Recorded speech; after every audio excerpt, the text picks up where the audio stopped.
guys, welcome back again to our channel. For today's video, I will show you the hydraulic release bearing assembly of a Suzuki Ertiga 2014 up to 2018 year model, again.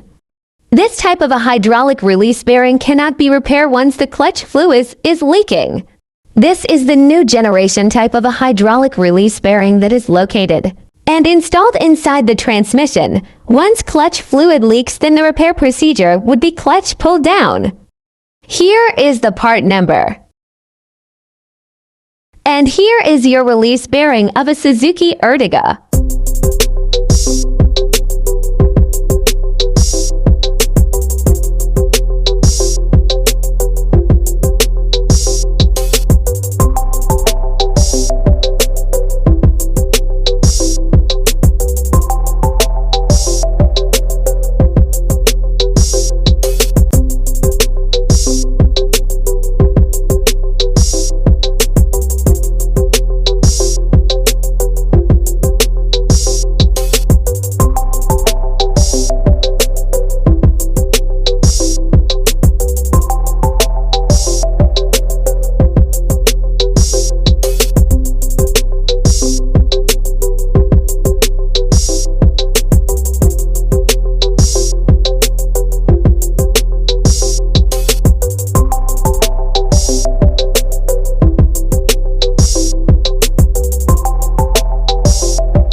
Thank you for watching.